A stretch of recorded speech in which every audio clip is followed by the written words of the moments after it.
Up to this point, I hadn't had any urgency to leave a location, only an eagerness to see the next one. But I was more than ready to leave the area of Wisconsin where I camped by the time I had scheduled to move on. The location was nice and the scenery lovely. There were some interesting things to experience in the area, but after the day I arrived, we dealt with constant heavy rain that made it difficult to have the experience it promised. It also made life inside the camper challenging. I had numerous puddles to clean up, even with a basin positioned beneath the leak, and towels laid out to catch the splashing. Munchkin was in a state of anxiety for most of the time, and I found it extremely difficult to focus on my work.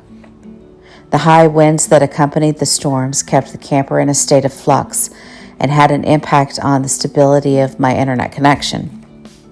That said, it was a lovely region, and I did get to indulge in some of their famous offerings.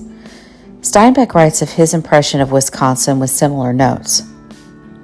I remembered now that I had been told Wisconsin is a lovely state, but the telling had not prepared me.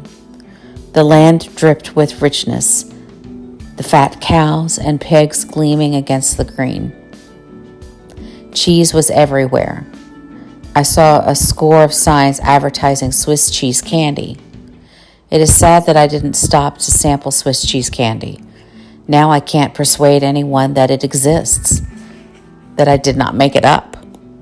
When I say that I indulged, I do not mean I tried the vast array of cheeses, as my digestive system couldn't tolerate that. However, I could not resist picking up a variety of things from a local cheese shop to send to family, whereby I could enjoy vicariously. I even bought some chocolate cheese that they claim tastes like fudge.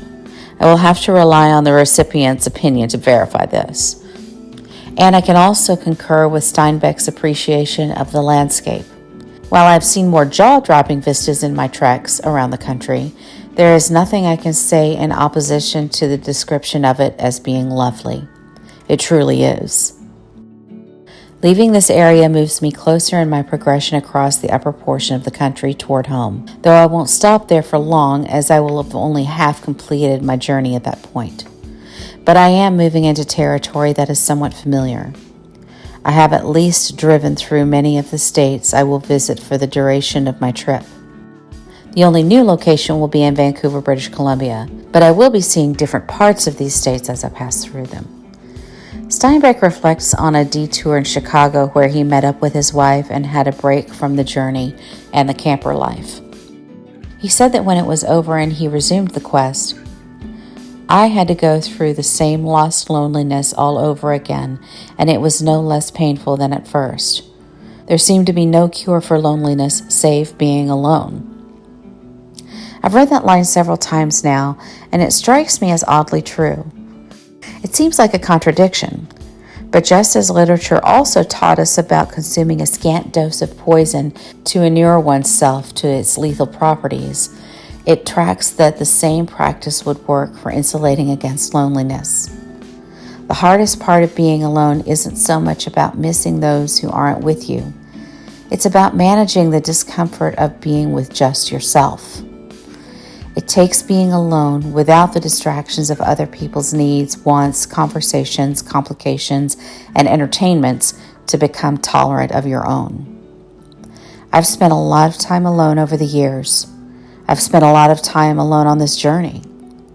But I do find myself longing for the sound of another human voice that I can engage with, where there is interaction rather than simply my outbursts and observations that go unheard, except by Munchkin.